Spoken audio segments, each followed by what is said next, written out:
Hello and welcome to the Real Music Talks. Today's guest is Big Jeff, who's a local legend in the Bristol music scene, known for going to all the best gigs. If you go to a gig and you see Big Jeff there, you know it's a good gig.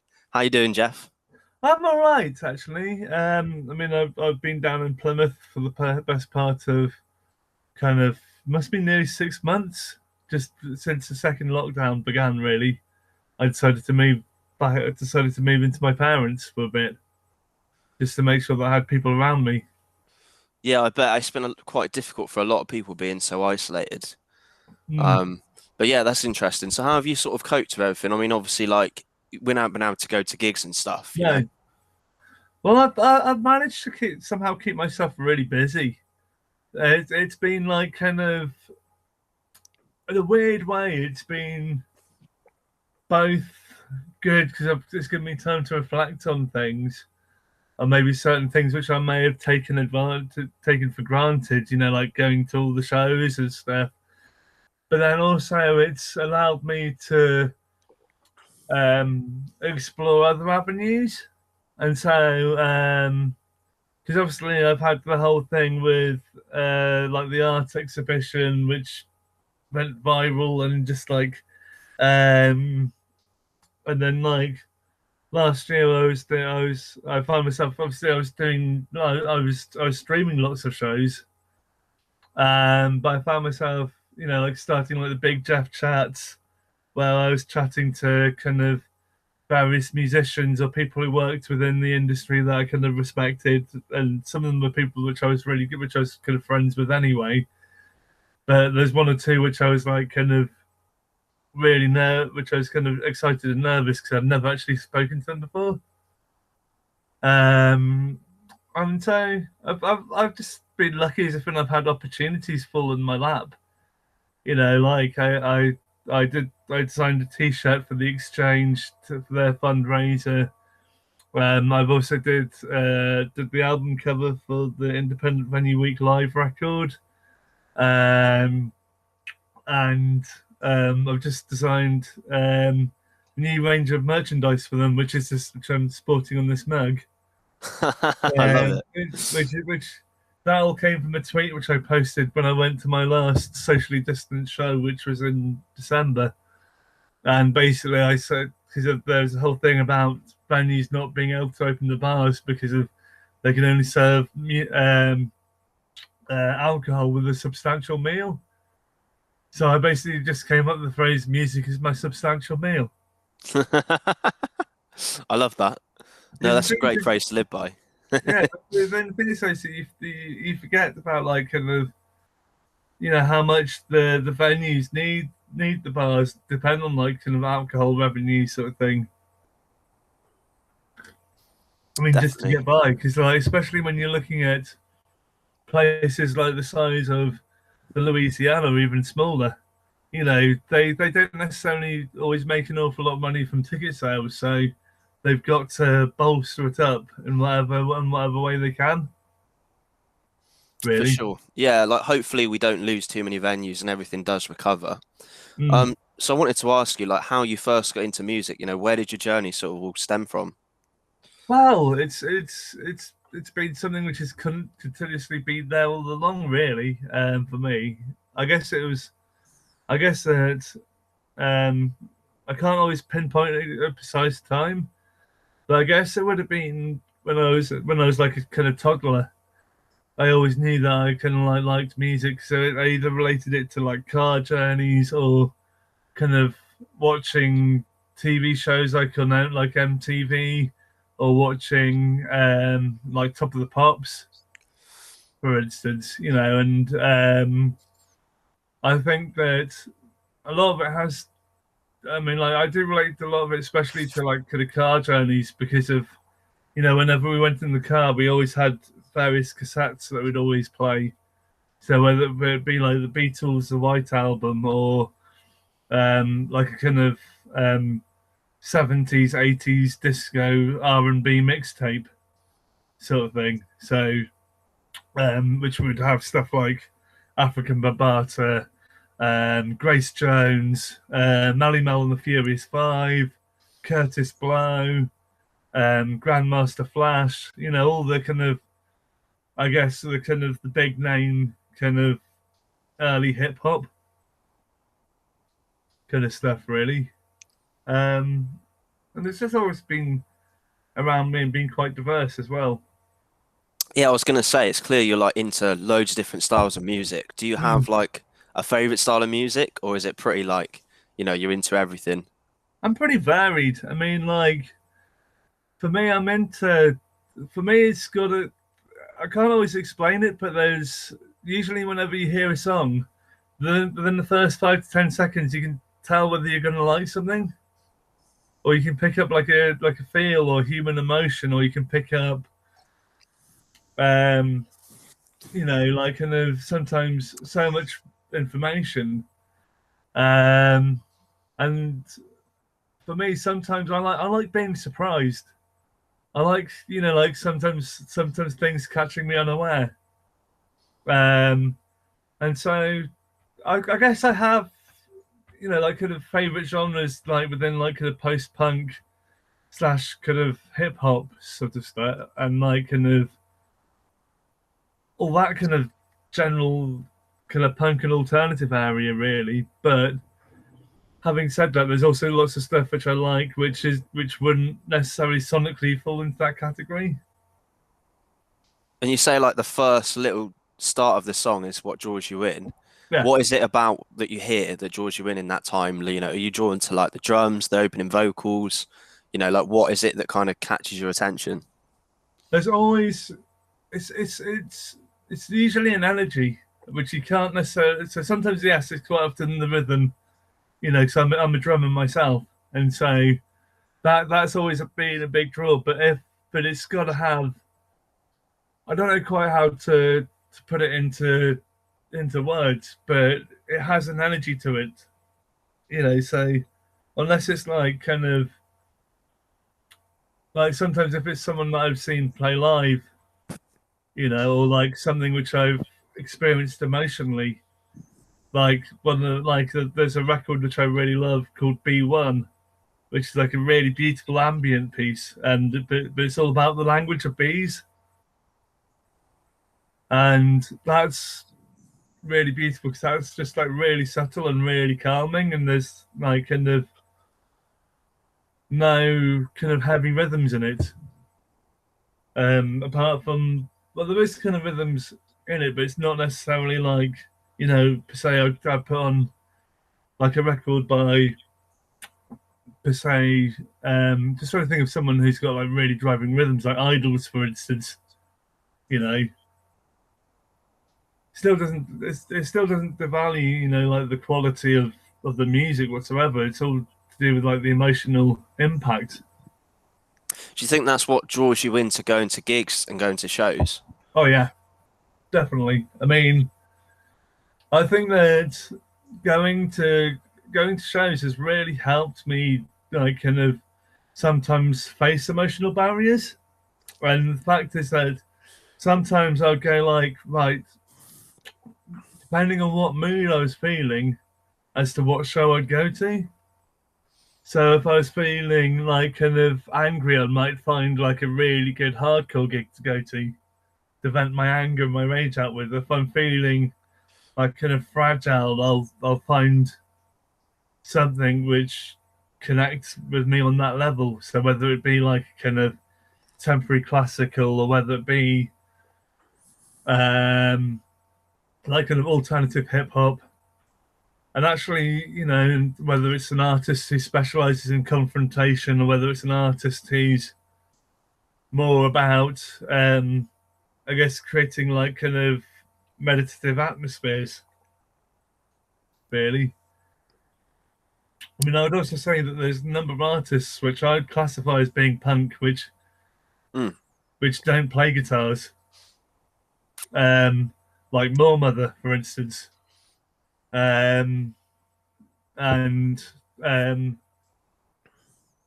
I feel it's it's difficult because I've like to sometimes I feel that I don't like necessarily always pigeonholing stuff. I don't know how you feel about that, Dan. I know what you mean. So like putting something into a box and saying it's a certain genre can sometimes kind Mm. of limit you, especially like from my end of creating music. Yeah, If you say like, oh, I'm gonna make a pop punk song or something, yeah, right? Like it puts it into a box where actually like mm. sometimes, you can start writing something and you feel it's gonna go in a certain way, and you can take it somewhere completely different.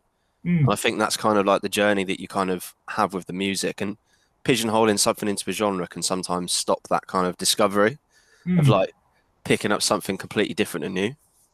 But also the other thing is that I think that there's a certain amount of joys of playing within limitations as well. And I think that I mean that's the reason why I guess I draw upon sometimes post punk is because of that was like okay, people like playing mixed within their limitations, but also like being prepared to be a little bit experimental. Yeah. And How do so you sorry, go on. yeah, and so like I mean I look at bands like in some of the bands in Bristol which I really like Slack Heap.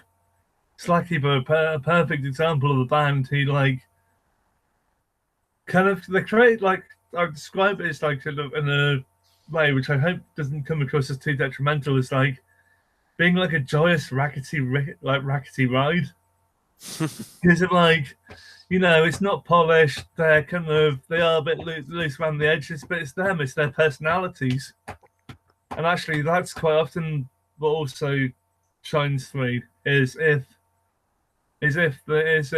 especially if I meet an artist and I find that I click with their personalities and I go from liking their music to really liking their music. That's interesting. So when you find out more about the artist, sometimes your kind of love for them grows. Yeah. And it's also like if you find that you kind of get on with them in conversation, then like you're more willing to support them. It's like if I'm more willing to go out and buy an artist's record if I find that I've that I've got something a bit in common with them. That I'm more willing to kind of give them my money.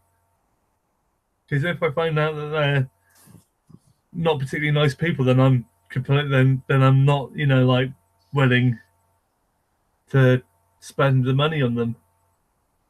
100%. I mean, some people like to separate the artist from the music, Yeah, but sometimes I think that's kind of like quite key because obviously the artist's personality comes out in their music anyway, mm, So like it's quite hard sometimes. I don't really worry either way personally. yeah. But I think that there's like kind of I mean obviously there's like I think there's sometimes like exceptions to the rules, especially like when it comes to mental health. So we've got to like kind of I guess it's about finding a way that we can still like kind of value the art without kind of letting the personality side of it like like maybe I'm going to get myself a bit tongue tied, but maybe like kind of looking at how we can kind of idolize people without necessarily putting them entirely on like a kind of stool sort of thing, like a pedestal. 100% because they're just normal people, right? Yeah, Like, and that's what we've got to remember. And often like you see artists in shows and that, and you think, oh, they're like famous, like rich yeah, and that. It's quite hard making money as a musician. They're probably pretty normal people with a normal oh, yeah. house and a normal car, like so. Or Yeah, probably like less than normal, to be honest. I think some of them people yeah, are surprised by like kind of like where people are living. 100%, and Just I because they're know that. playing like an O2 Academy doesn't mean they Yeah, they're living in mansions. 100%. Yeah, 100% agree with that. And also, Um, to be honest, I mean, they're probably just as awkward around people as you would be around them. if not more so sometimes, like a lot of musicians have got, like different tendencies. I mean, like um, a lot of musicians struggle like academically, or like I Yeah. think it's just the tendency of creative people, right? Mm. Like like if you it's hard to kind of explain. But sometimes you can kind of help yourself through the music, Yeah. I Um, mean, for me, it was like kind of I'd find that I'd struggle doing like a 9 to 5 job, like a kind of corporate job, because of like you've got to have. I mean, like I mean, I've always had a certain drive, And I think that when you're driven in a certain way, you can't necessarily fit yourself into other people's expectations. And I mean, what I mean by that is if in like most people could, conform and have like a normal 9 to 5 job, whereas that would be something that I'd probably really struggle with because of it would kind of taking away from what I actually wanted to do. If you know what I mean. But I guess it depends on the job as well.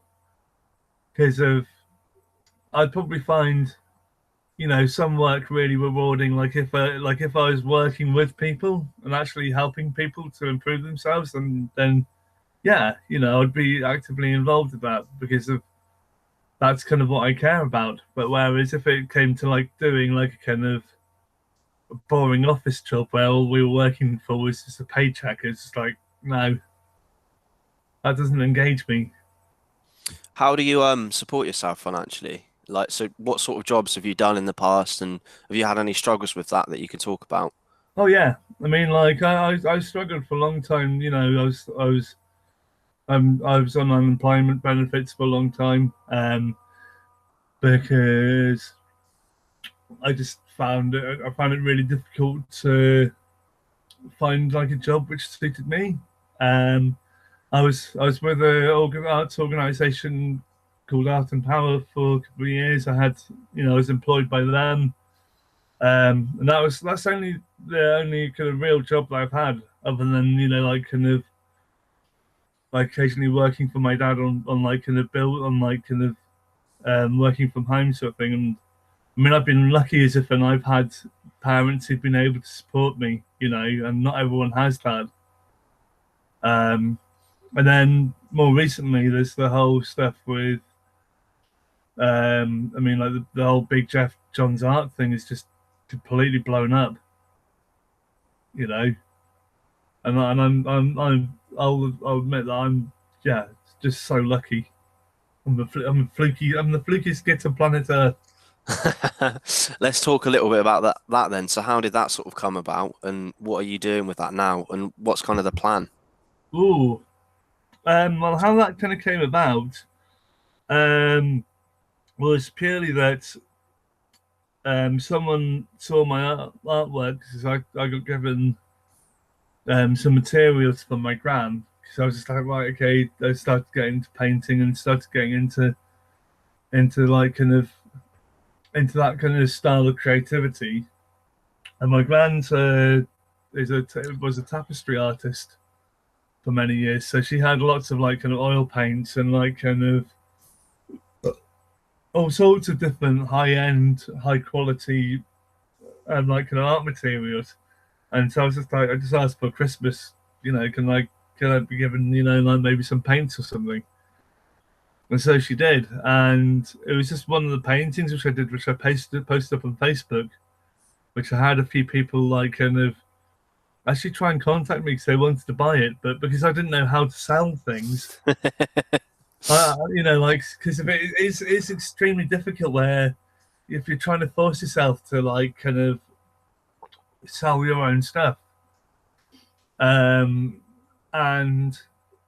basically I just had someone who's really persistent on me, and they were just like, right, well, why don't you do like a kind of like an exhibition, um, which we were due to have last year, and basically that led to me kind of getting an art manager, someone who's really helped me look through things and sort out stuff. And then because of obviously the COVID pandemic happened, we then had to rethink how are we going to do this, and so we decided to launch it online.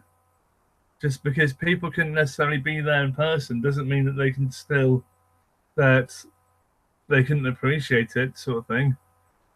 And that went absolutely nuts.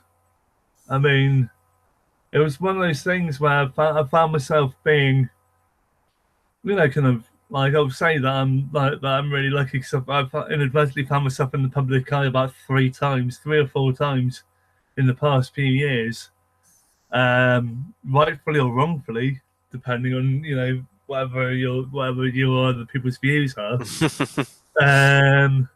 But you know, like, because I had the whole thing with the Vice article, that went mental, and then there was the kind of the documentary, the short documentary, and like a few other things.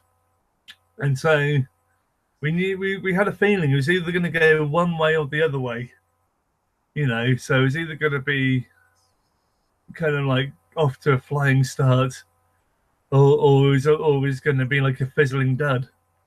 And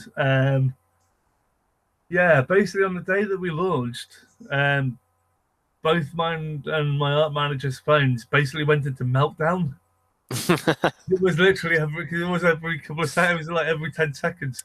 I mean, like, you know, I've had stuff happen to me which other big name, you know, or now big name artists, you know, never had happen in their lifetime. You know, people like Picasso and stuff like that never sold work or even sold their prints. You know, whereas, you know, like about half an hour into the website going live, I got a message from Marianne Hobbs saying that she'd purchased one of the prints, and it's been like, whoa! I was like literally having to pinch myself. I was literally like kind of just like going, "This real? Is this really?" You know, like, so I was like properly pinching my skin. You know, but yeah, we've all, I think, and yeah, I don't know quite how else to explain other things, because I've always being quite active doing creative stuff.